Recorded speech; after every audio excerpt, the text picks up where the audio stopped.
There's a number that ruins some people. For most folks, it's a diagnosis, or a dollar figure, or a name spoken slow by a state trooper standing on your porch with his hat in his hands. For me, it's just three. 3 days. That's how long my sons went quiet on me last April. And before I tell you one more thing about it, I need you to understand something. They knew exactly what 3 days would do to me.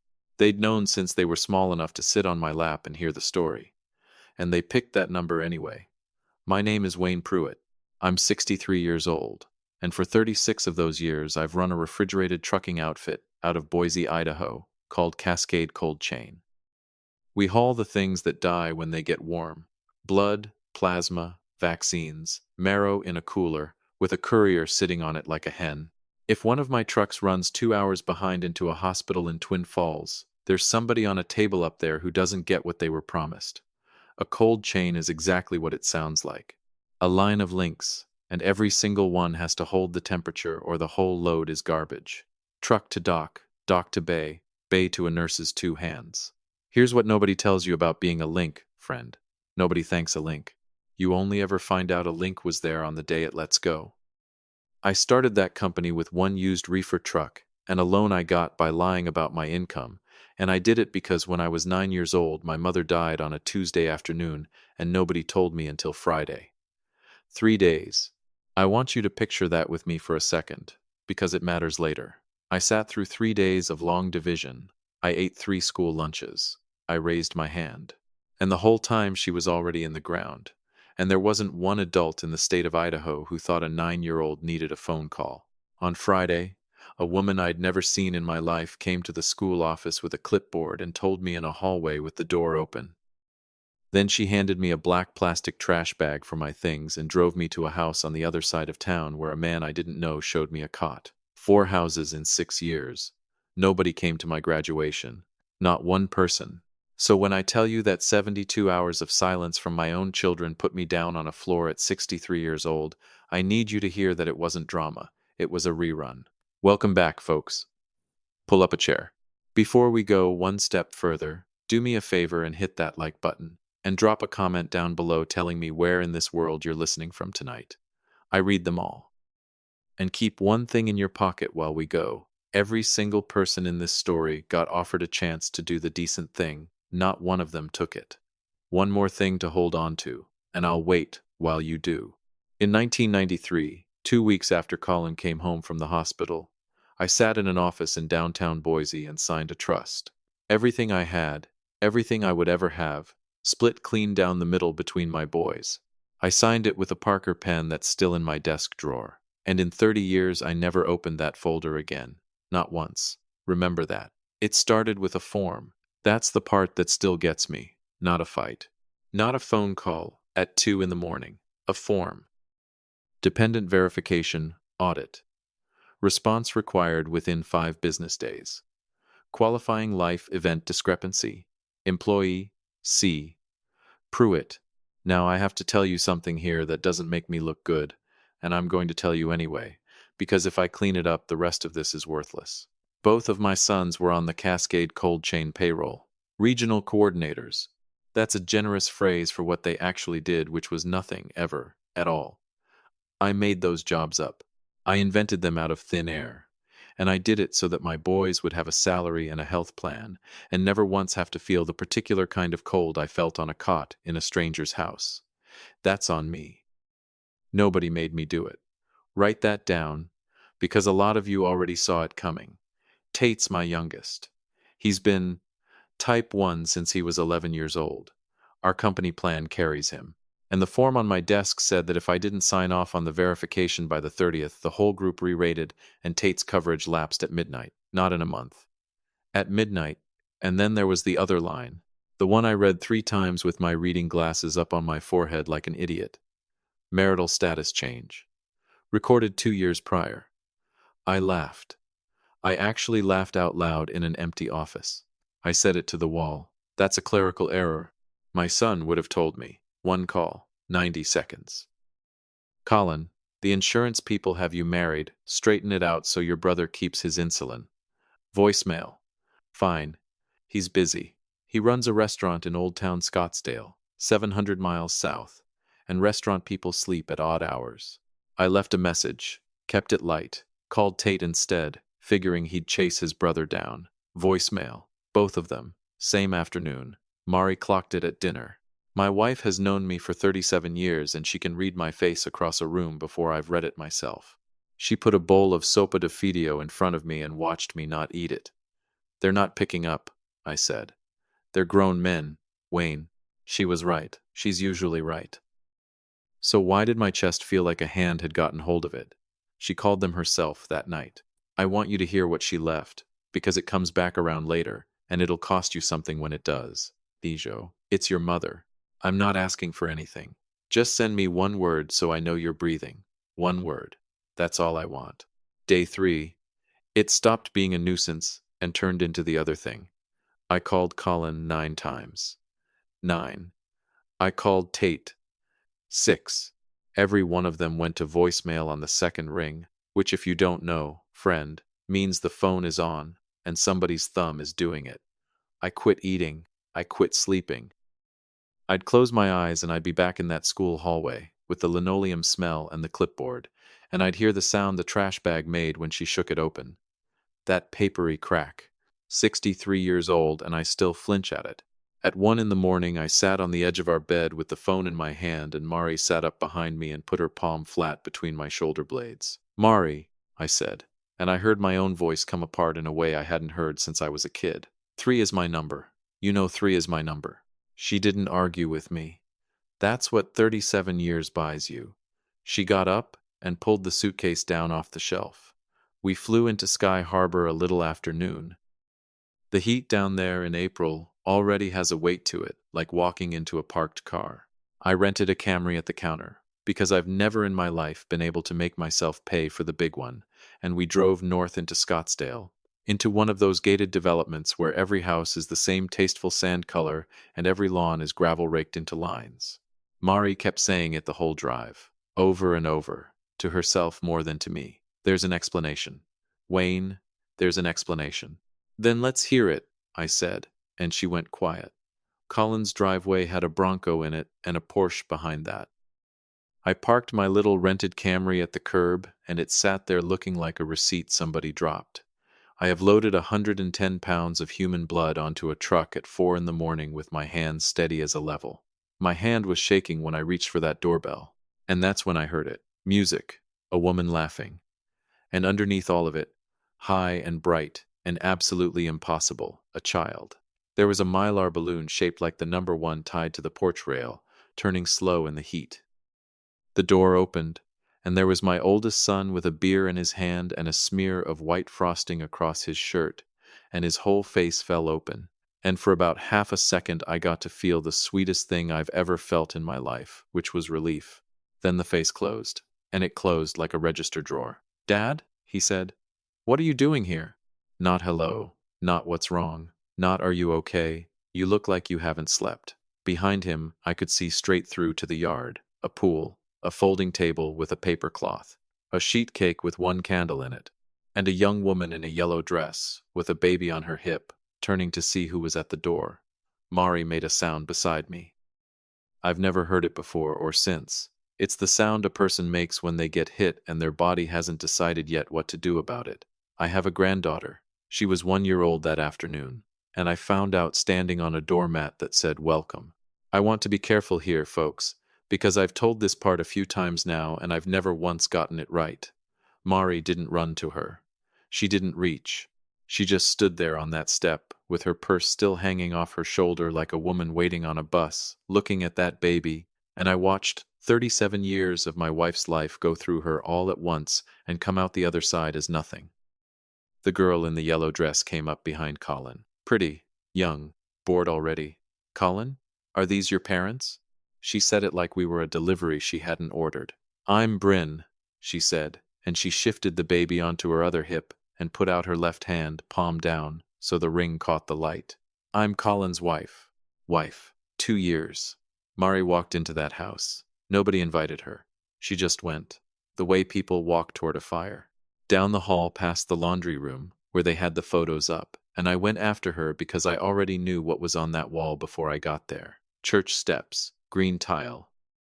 a baby in a long white gown, and Colin and Bryn squinting into the Arizona sun. They'd christened her, last spring, at a church 12 minutes from that house.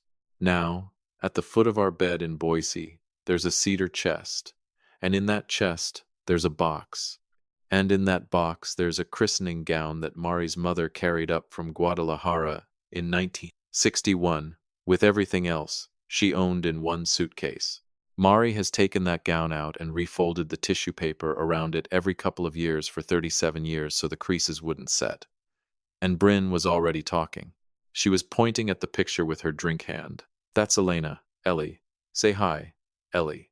Mari's head turned very slowly. What did you call her? Elena, Bryn smiled. It's pretty, right? We found it on one of those lists. My son stood in that hallway and did not correct her. He didn't blink. He didn't flinch. He had forgotten his own grandmother's name so completely that it came back to him off a website, and he did not recognize it. That's the moment, friend. Not the eviction, not the bank, not one single thing that comes later in this story. That's the moment. Tate came in from the pool with a towel around his neck and groaned out loud when he saw us. Actually groaned, like we were a chore he thought he'd finished. I kept my voice level. I told them about the form. I told them the verification was due Thursday, and if I didn't sign it, the group re-rated and Tate lost his coverage at midnight. And that's insulin, son. That's why I called. That's the whole reason. Colin shook his head like I was a kid who'd interrupted him. 9 times, Dad. 9 calls. Because nobody picked up. Yeah, he said. And then he smiled. 3 days. That's all it took to get you on a plane. We should have figured that out years ago. I said. Figured out what? Tate answered. Not Colin. Tate, 30 years old, with a pool towel around his neck. Not answering. And there it was. Colin leaned back against the doorframe and gave me the whole thing, and he was almost proud of it. We talked about it, me and Tate. We know what 3 days does to you. Mom's told that caseworker story 100 times. We grew up on it. And Dad, you want to know why we picked 3? He took a pull off his beer. Because 3's the only number you've ever actually heard. They didn't lose track of the days. They counted them. We listened to Mom's message, Bryn said, and she laughed. Bounced the baby. On speaker. In the kitchen. It was a lot. Then she looked at the door. You guys really need to go. It's Ellie's day. I've been asked 100 times since why I didn't take that house apart. I'll tell you the truth, and it's not flattering. I have never raised my voice at another human being in my whole life. And it isn't because I'm a good man. It's because when I was 9 years old, I learned that the kids who yell get moved, and the kids who go quiet get to stay. That's it. That's the whole engine.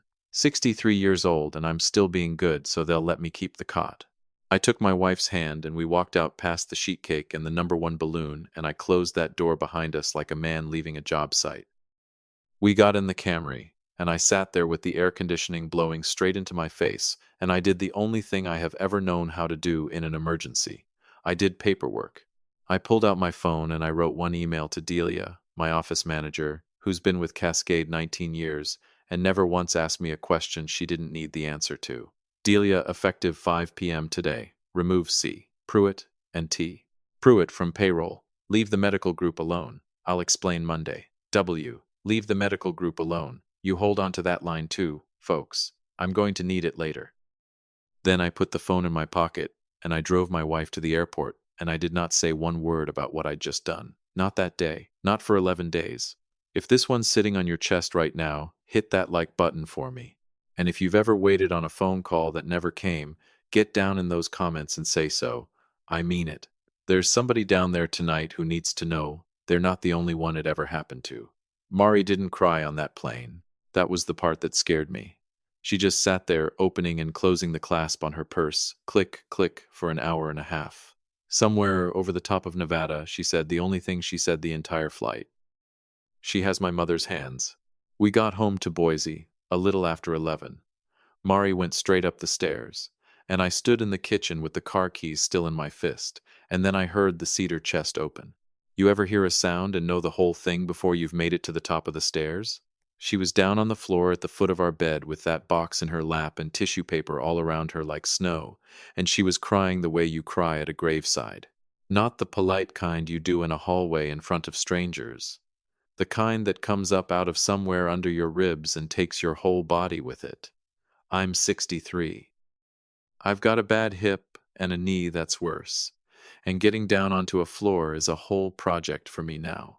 I got down onto that floor. Tell me what I did, I said into her hair. Because I've been running the tape since Phoenix, and I can't find it. She lifted her head up, and her face was a wreck, and she said the truest thing anybody's ever said to me. You did everything, mijo. That's the problem. That's not. You kept them warm. 30 years. Every single day, without one break. She wiped her face with the back of her wrist. And a person who's never been cold doesn't know what a coat is for, Wayne. They just think it's something that hangs in the closet and gets in the way. And then she said the part I've never been able to put down. You spent your whole life making sure nobody ever waits 3 days. And your sons figured out that if they wanted something from you, all they had to do was let you be 9 years old for a weekend. She held my face in both hands. They weren't cruel because they hate you. They were cruel because it works. We stayed on that floor past 1 in the morning, and before we got up, we made each other one promise. Whatever came next, we came to it together. No side deals. No solo mercy at 4 in the morning when one of us got weak and picked up the phone. I called Dale Whitcomb at 7:41 on a Monday. Dale's handled Cascade's contracts since 2004, and he knows the difference between my business voice and the other one. Wayne, you sound like a man who hasn't been to bed. I need my name off Colin's SBA guarantee, I said, and off Tate's truck note, this week. Long pause. That's what you pay a good lawyer for, that pause. You understand the mechanics. That note has an acceleration clause. The bank doesn't send you a warning letter, Wayne. The second the personal guarantee comes off, the whole balance is due in 30 days. There's no soft landing in there. I know what's in there. I signed it. You want to sleep on it? Dale, I've slept on it every night for 3 weeks at 4 in the morning. Pull it. He filed Tuesday. The bank had it Wednesday. Colin called me Saturday at 2:14 in the afternoon. I let it ring 3 times. Dad. His voice was wound so tight it was humming. Something's wrong with the bank. They're saying the note's called. They're saying 30 days. The whole thing, $190,000. They're saying, nothing's wrong with the bank, I said. I withdrew the guarantee Tuesday. Dead air. Then, you what? Dad, why would you? You know I can't carry that. Nobody can carry that. Why would you do this? Colin, I said. 2 weeks ago you stood in a hallway in Scottsdale, and you told me you'd been running your own life since you were 26. You said it twice. So, I want to read you something. I had the payroll register open on the desk in front of me. 11 pages. I'd printed it that morning, and I'd been looking at it for 3 hours. Every 2 weeks since April of 2018, I said. $4,166. To an employee who has never set foot in the state of Idaho. You want to know what the memo line says? It says regional coordination. I let that sit. Name me one region, son. One. Nothing. Your restaurant didn't get a loan, Colin. I got a loan. You got a restaurant. That's not fair. It isn't fair, I said. It's just true. Those are 2 different animals, and you're going to spend the next few years learning to tell them apart. Over the next 2 weeks, I took my name off everything. The truck note, the equipment lease, the line of credit that was sitting on my building as collateral. I didn't do any of it angry, and I want that understood. I just stopped holding the temperature and let the banks look at my sons the way banks look at strangers. That's all. That's the whole revenge. Every one of those institutions did exactly what it was built to do the second my signature wasn't in the way. But here's the piece most folks assume wrong, so I'm putting it on the record. I never touched the medical group. Tate stayed on that plan. Every single day of it, out of my pocket, and he didn't know, and as far as I'm aware, he still doesn't. That boy has a condition that will kill him over a long weekend if he can't get what he needs. I'd have to be a different man than the one I am to pick that up and use it. I took the money. I never touched the insulin. That's the line. I found out that week that I've got exactly one, And that's it. They showed up 19 days later. A U-Haul at the curb on a Tuesday night, 900 miles. 14 hours straight through, the two of them, no Bryn, no baby. Colin pounded on that door like it owed him something. I let them in. People are always surprised by that part. But I've been on the other side of a door that didn't open, friend. I'm not doing that to anybody, not even them. They sat in my living room, in the same room where I'd watched my wife come apart on the floor, and Colin was crying before he got all the way to the couch. Real ones this time. It took me 63 years to learn that real tears and real accountability aren't the same animal. They just live in the same neighborhood. How could you do this to us? Over a birthday party? A birthday party, I said. That's what this is. You're destroying our whole lives over a party you weren't invited to. You let your mother stand in a hallway in your house, I said, and find out she had a granddaughter from a woman who'd never heard her name. Then you looked me in the face and told me you'd counted the days on purpose. That's what this is. His face went through about 4 things and landed on the ugly one. You're a control freak. You always have been. You can't stand that we don't need you anymore, so you're burning us down. Then we're in agreement, son, I said. You don't need me. It's handled. And then he made the last move, the one they always make. Mom wouldn't do this. You're doing this behind her back. She'd never. Mari came out of the kitchen. She'd been standing in there the whole time with a dish towel in her hands. Your father and I decided this together, she said. Not loud. Not one crack in it. Both of us. At the same table. Then she said something to Colin in Spanish, quiet, and I've had 37 years to learn that much. She said, You gave her my mother's name, and you didn't even know it. Tate started to say something. Mom. No, she said. One word.